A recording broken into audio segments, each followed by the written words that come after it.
ದೇವರು ನಾನು ನಿಮ್ಮ ಮಂಡ್ಯ ಹುಡುಗ ಶಿವಕುಮಾರ್. ಸೊ ಇವತ್ತಿನ ಟಾಪಿಕ್ ಏನಪ್ಪಾ ಅಂದ್ರೆ ನಾವು N150 ಬಗ್ಗೆ ಮಾತಾಡ್ತಾ ಹೋಗೋಣ. ಸೊ ಜನರಲ್ ಆಗಿ ನಮಗೆ ಬಜಾಜ್ ಅಂದ್ರೇನೆ ತುಂಬಾ ಪರಿಚಿತ ಇರೋ ಹೆಸರು. ಅದ್ರಲ್ಲಿ ಏನಪ್ಪಾ ಅಂದ್ರೆ NS ಅಂದ್ರೆ ತುಂಬಾ ಪರಿಚಿತ ಬೇಡಿಕೆ ಇರುವಂತ ಹೆಸರು. ಸೊ ಅದ್ರ ವೈಸ್ ಅಲ್ಲಿ ನಮ್ಗೆ ಅಪ್ಡೇಟ್ ಮಾಡ್ಕೊಂಡಿದ್ದೆ ತುಂಬಾ ಚೇಂಜಸ್ ವೇರಿಯಂಟ್ಗಳು ಚೇಂಜ್ ಮಾಡ್ಕೊ ಬಂದಂತ ಬೈಕ್ಗಳಲ್ಲಿ ನೆಕ್ಸ್ಟ್ ಅಪ್ಗ್ರೇಡ್ ವರ್ಷನ್ ಬಂದದ್ದೇ ನಮಗೆ ಎನ್ನು. ಸೊ NS ಅವರು ಅವ್ರಿಗೆ ಕಾಂಪಿಟೇಷನ್ ಕೊಟ್ಕೊಳ್ತಾ ಇದ್ದಾರೆ. NS ಕಾಂಪಿಟೇಷನ್ ಬಜಾಜ್ ಅವರು ಅವ್ರಿಗೆ ಕಾಂಪಿಟೇಷನ್ ಕೊಟ್ಕೊಂಡು NS ಬಂತು. NS ಬಂದ ಮೇಲೆ ಆಫ್ಟರ್ ಅದಕ್ಕೆ ಅವರೇ ಕಾಂಪಿಟೇಷನ್ ಕೊಟ್ಕೊಂಡು ಎಂತಕ ಬಂದು ನಿಲ್ಸಿದ್ದಾರೆ. ಸೊ NS ಒಳ್ಳೆ ಅಟ್ರಾಕ್ಟಿವ್ ಡಿಸೈನ್ ಇದೆ. ಆಫ್ಟರ್ ನೆಕ್ಸ್ಟ್ ದೆನ್ ಇವಾಗ ಏನ್ ಬಂದಿದೆ ನಮ್ಗೆ ಎನ್ ಬೈಕು, ಅದು ಅಷ್ಟೇನೆ ಒಳ್ಳೆ ಲುಕ್ ವೈಸ್ ಅಲ್ಲಿ ಇದೆ, ಒಳ್ಳೆ ಅಟ್ರಾಕ್ಷನ್ ಇದೆ. ದೆನ್ ಮೈಲೇಜ್ ಅಷ್ಟೇನೆ ಏನಂದ್ರೆ ಸ್ಟಾರ್ಟಿಂಗ್ ಬಂದಂತ ಬೈಕ್ಗಳು CC ಜಾಸ್ತಿ ಇತ್ತು, ಮೈಲೇಜ್ ಮೇಂಟೈನ್ ಮಾಡಕ್ ಆಗ್ತಿರ್ಲಿಲ್ಲ. ಸೊ ಅವಾಗ ಪ್ಯಾಕೆಟ್ ಸುಡೋದು ಅಂದ್ಬಿಟ್ಟಿದ್ದೆ. ಆಫ್ಟರ್ CC ಕಡಿಮೆ ಮಾಡಿ ಮತ್ತೆ ಪರ್ಚೇಸ್ ಮಾಡಬೇಕು ಮಿಡಲ್ ವರ್ಷನ್ ಮತ್ತೆ ಲೋ ವರ್ಷನ್ ಅನ್ನೋ ವೈಸ್ ಅಲ್ಲೇನೆ ಅವ್ರು ಥಿಂಕ್ ಮಾಡಿ ಬಿಟ್ಟಂತ ಬೈಕ್ಗಳೇನೆ 150 ಮತ್ತೆ 160 ಅಂಡ್ 125. ಸೊ ಇವಾಗ ಏನ್ ಮಾತಾಡ್ತಿದೀವಿ ಇದ್ರಲ್ಲೂ ಅಷ್ಟೇನೆ NS ತರನೇ ಡಿಫ್ರೆಂಟ್ ಆಗಿಬಿಟ್ರು. ಸೊ ಹಂಗಾಗಿ ಇವಾಗ ನಾವು ಟಾಪಿಕ್ ಮಾತಾಡ್ತಿರೋದು ಎನ್ ಆಗಿರೋದ್ರಿಂದ ಸೊ ಬನ್ನಿ ಡೀಪ್ ಆಗಿ ಎನ್ ಬೈಕ್ ಬಗ್ಗೆ ಮಾತಾಡ್ತಾ ಹೋಗೋಣ. N150 ಏನಿದೆ ಗುರು, ಅಟ್ರಾಕ್ಟಿವ್ ಲುಕ್ ಇದೆ, ಡಿಸೈನು ಅಷ್ಟೇ ಚೆನ್ನಾಗಿದೆ. ಸೊ ನಾವು N-ಅಲ್ಲೇನೆ N160 ನೋಡ್ಬೋದು, N250 ನೋಡ್ಬೋದು, ಮತ್ತೆ N150 ನೋಡ್ಬೋದು. ಸೊ ಇವೆಲ್ಲರಲ್ಲೂ ಏನಪ್ಪಾ ಅಂದ್ರೆ ಜಾಸ್ತಿ ಏನು ಚೇಂಜಸ್ ಇಲ್ಲ ಗುರು. ಡಿಸೈನ್ ವೈಸ್ ಹೋದಾಗ, ಡಿಜಿಟಲ್ ಮೀಟರ್ ವೈಸ್ ಹೋದಾಗ ಎಲ್ಲ ಸೇಮ್ ಇದೆ, ಚೆನ್ನಾಗಿದೆ. ಬಟ್ ನಾವೇನಪ್ಪ ಇವರಲ್ಲಿ ಡಿಸ್ಅಡ್ವಾಂಟೇಜ್ ಅಲ್ಲ ಗುರು, ಕಾಸಿಗೆ ತಕ್ಕಂತೆ ಕಜ್ಜಾಯ ಅನ್ನುವಂಗೆ ಕೆಲವು ಇದನ್ನ ನೋಡ್ಬೋದು. ಏನೋ ಇವಾಗ N250 ಹೋದಾಗ ಇಂಜಿನ್ ಜಾಸ್ತಿ ಸಿಗುತ್ತೆ ನಮ್ಗೆ, ಟಾರ್ಕ್ ಪವರ್ ಜಾಸ್ತಿ ಸಿಗ್ಬೋದು, ಮೈಲೇಜ್ ಸ್ವಲ್ಪ ಕಡಿಮೆ ಆಗ್ಬೋದು. ಸೊ ನಮ್ಗೆ ಬಜೆಟ್ ಫ್ರೆಂಡ್ಲಿ ಬೇಕು ಗುರು, ಒಂದ್ ಸ್ವಲ್ಪ ಕಮ್ಮಿ ಬಜೆಟ್ ಅಲ್ಲಿ ಬೇಕು ಅಂದಾಗ ನಾವು ಇದನ್ನ ಚಾಯ್ಸ್ ಮಾಡ್ಬೋದು. ಸೊ ಅದಕ್ಕೂ ಇದಕ್ಕೂ ಜಾಸ್ತಿ ಏನಿರಲಿಲ್ಲ, ಒಂದು 25,000-30,000 ಸಮಥಿಂಗ್ ಅಲ್ಲಿ ಇರುತ್ತೆ. ಸೊ ಇದನ್ನ ನಾವು N150 ನೋಡ್ತಾ ಹೋದಾಗ ಏನಪ್ಪಾ ಅಂದ್ರೆ ಗಾಡಿ ಮಾತ್ರ ಒಳ್ಳೆ ಕಡಿಪಿಟಿ ತರ ಹಿಂಗಿದೆ. ಸೊ NS ಹಂಗೆ ಇದ್ದಿದ್ದು. ಬಟ್ ಅಮೌಂಟ್ ವೈಸ್ ನೋಡ್ತಾ ಹೋದಾಗ ಒಂದು ಫ್ರೆಂಡ್ಲಿ ಅಮೌಂಟ್ ಸಿಗುತ್ತೆ. ಮೈಲೇಜ್ ಒಂದು ಏನಪ್ಪಾ ಅಂದ್ರೆ ಸ್ಯಾಟಿಸ್ಫ್ಯಾಕ್ಷನ್ ಆಗೋ ಮೈಲೇಜ್ ಸಿಗ್ತಾ ಹೋಗುತ್ತೆ ನಮ್ಗೆ. ಸೊ ಹಂಗಾಗಿ ಏನ್ ಮಾಡಿದ್ರು ಅಂದ್ರೆ N250 ಮೈಲೇಜ್ ಜಾಸ್ತಿ ಕೊಡ್ತಿರ್ಲಿಲ್ಲ ಅಂದ್ಬಿಟ್ಟು ಸ್ವಲ್ಪ ಫ್ರೆಂಡ್ಲಿ ಆಗಿ ಸ್ವಲ್ಪ ಕಡಿಮೆ ಬಜೆಟ್ಗೆ ಸಿಗ್ಲಿ ಅಂತ ಬಂದ ಬೈಕೇನೆ N150. ಸೊ ಮೈಲೇಜು ಅಷ್ಟೇ ಒಳ್ಳೆ ಫ್ರೆಂಡ್ಲಿ ಆಗಿದೆ, ಅಮೌಂಟು ಒಳ್ಳೆ ಫ್ರೆಂಡ್ಲಿ ಆಗಿದೆ, ಸರ್ವಿಸ್ ಚಾರ್ಜ್ ಚೆನ್ನಾಗಿದೆ. ಇವಾಗ ನಾವು ಅದ್ರ ಬಗ್ಗೆ ಫುಲ್ಲು ಡೀಟೇಲ್ ಆಗಿ ನೋಡ್ಕೊ ಬರೋಣ, ಆಫ್ಟರ್ ಅದ್ರ ಬಗ್ಗೆ ಡಿಸ್ಕಷನ್ ಮಾಡೋಣ. ಸೊ ಇವಾಗ ನಾವೇನು ನೋಡ್ತಿದ್ದೀವಿ, N150 ಇದು ಬಂದ್ಬಿಟ್ಟಿದೆ ನಮ್ಗೆ ಆನ್ ರೋಡ್ ಪ್ರೈಸು 1,62,000 ಸಮಥಿಂಗ್ ಅಲ್ಲಿ ಸಿಗ್ತಾ ಹೋಗುತ್ತೆ. ಸೊ ಇದರಲ್ಲಿ ಏನಪ್ಪಾ ಅಂದ್ರೆ ಕಲರ್ ವೈಸ್ ಹೋದಾಗ ನಾವು 2 ಕಲರ್ ಅಷ್ಟೇ ನೋಡ್ಬೋದು, ಒಂದು ವೈಟು ಮತ್ತೆ ಬ್ಲ್ಯಾಕು, ಮತ್ತೆ ಇದರಲ್ಲಿ ಒಂದು ಮಿಕ್ಸ್ ರೆಡ್ ಕಲರ್ ಸಿಗ್ತಾ ಹೋಗುತ್ತೆ ವೈಟಿಗೆ. ಸೊ ಕಲರ್ ವೈಸ್ ಅಲ್ಲಿ ಒಂದು 3 ಕಲರ್ಸ್ ಟೈಪ್ ಅಷ್ಟೇ ಬಿಟ್ಟಿರೋದು. ಇನ್ನು ಇಂಜಿನ್ ಬಂದ್ಬಿಟ್ಟಿದೆ, ನಾವು 150 ಬಗ್ಗೆ ಮಾತಾಡ್ತೀವಿ, ಅದ್ರದ್ದು ಡಿಸ್ಪ್ಲೇಸ್ಮೆಂಟ್ ಇಂಜಿನ್ ಬಂದ್ಬಿಟ್ಟು 149.68 cc ಸಿಗುತ್ತೆ. ಮ್ಯಾಕ್ಸ್ ಪವರ್ ಬಂದ್ಬಿಟ್ಟಿದೆ 14.3 bhp ಅಂದ್ರೆ 8,500 RPM ಸಿಗುತ್ತೆ. ಮ್ಯಾಕ್ಸ್ ಟಾರ್ಕ್ ಬಂದ್ಬಿಟ್ಟಿದೆ 13.5 Nm ಅಂದ್ರೆ 6,000 RPM ಸಿಗುತ್ತೆ. ಇನ್ನು ಟಾಪ್ ಸ್ಪೀಡ್ ನಾವು ಇದರಲ್ಲಿ ಏನಪ್ಪ ನೋಡ್ಬೋದು ಅಂದ್ರೆ 115 km ಟಾಪ್ ಸ್ಪೀಡ್ ಕೊಟ್ಟಿದ್ದಾನೆ.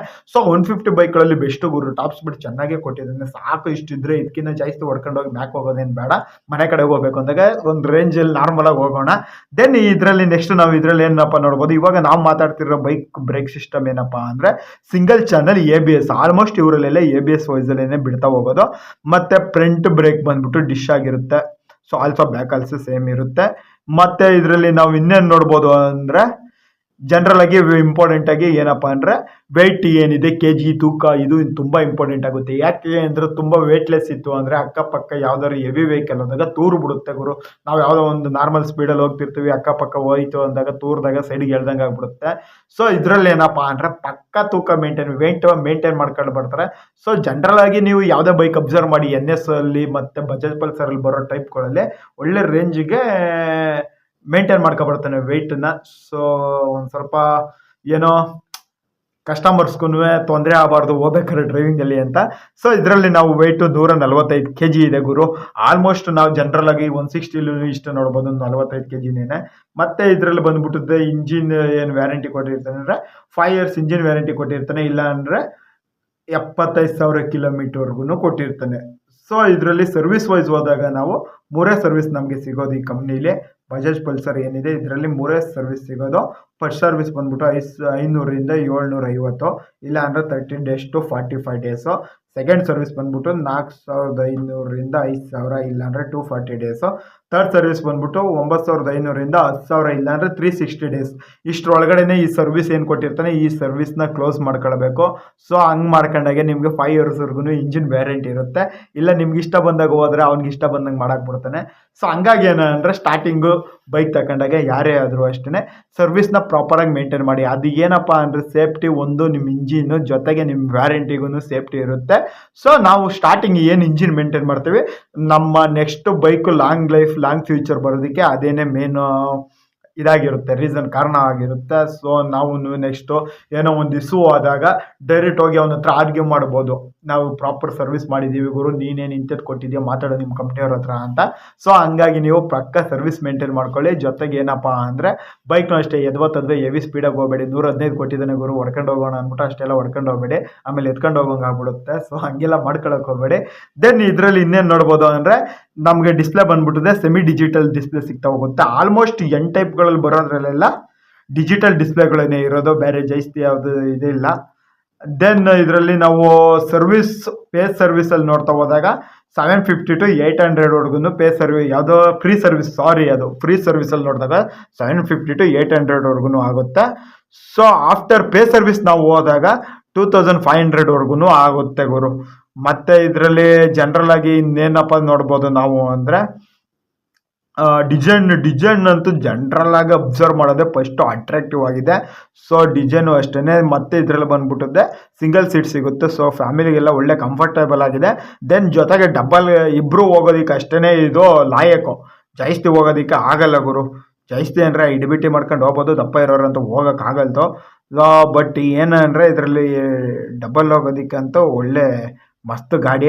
ಹೆಡ್ಲೈಟ್ ಟೈಪ್ ಬಂದ್ಬಿಟ್ಟಿದೆ, LED ಸಿಗುತ್ತೆ ನಮಗೆ ಇದ್ರದ್ದು. ಮುಂದೆಗಡೆ ಏನು ಕೊಟ್ಟಿದ್ದಾನೆ ಅದು ಚಿಂಪಾಂಜಿ ಮೂತಿ, ಅದು LED ಹಾಕಿದ್ದಾನೆ. ದೆನ್ ಜೊತೆಗೆ ಇದರಲ್ಲಿ ನಾವು ಇನ್ನೇನಪ್ಪ ನೋಡ್ಬೋದು ಅಂದರೆ ಎಕ್ಸ್ಪೆಕ್ಟೇಷನ್ ಇರೋದೇನಪ್ಪ ಅಂದರೆ ನಮಗೆ ಮೇನ್ ಇಂಪಾರ್ಟೆಂಟು ಇದರಲ್ಲಿ ಮೈಲೇಜೇನೆ. ಸೊ ಮೈಲೇಜ್ ಹೋದಾಗ್ಲೂ ಒಂದು ರೇಂಜ್ಗೆ ಓಕೆ ಗುರು, ಚೆನ್ನಾಗಿದೆ. 48ಇಂದ 50, 52, ಕೆಲವರು 55 ಬರುತ್ತೆ, 57 ಬರುತ್ತೆ ಅಂತ ಹೇಳ್ಕೊಂಡಿದ್ದಾರೆ. ಸೊ ಜನರಲಾಗಿ ನಮಗೆ ಗೊತ್ತಿರುವಂಗೆ 48ಇಂದ 52ವರೆಗೂ ಲಾಸ್ಟ್ ಅಂದ್ಕೊಂಡಿದ್ದೀನಿ. ಯಾಕೆ ನಾನೊಂದೆರಡು ಬೈಕ್ ಅವ್ರ ಹತ್ರ ಕೇಳಿರೋ ಪ್ರಕಾರ ಆಲ್ರೆಡಿ 2 ಇಯರ್ಸ್ ರನ್ನಿಂಗು ಆಗಿರೋ ವೆಹಿಕಲ್ ಪ್ರಕಾರ ಸೊ ಅಷ್ಟು ಬರುತ್ತೆ ಅಂತ ಹೇಳಿದರೆ. ದೆನ್ ಇನ್ನೇನಪ್ಪ ಇದರಲ್ಲಿ ನಾವು ನೋಡ್ಬೋದು ಜನರಲ್ ಆಗಿ ಅಂದರೆ ಅಷ್ಟೇ ಗುರು, ಇನ್ನೇನು ಜನರಲ್ ಆಗಿ ಏನಿಲ್ಲ. ಇನ್ನು ಫ್ರೆಂಡ್ಲಿ ಬಜೆಟ್ ಇದೆ, ಒಂದು ರೇಂಜ್ಗೆ ಓಕೆ ಚಾಯ್ಸ್ ಮಾಡ್ಬೋದು. ಮತ್ತು ಇದೊಳ್ಳೆ ಕಡಿಪೆಟ್ಟಿ ಥರ ಚಿಕ್ಕಾಗಿ ಸಖತ್ತಾಗಿ ಅಟ್ರಾಕ್ಟಿವ್ ಆಗಿದೆ.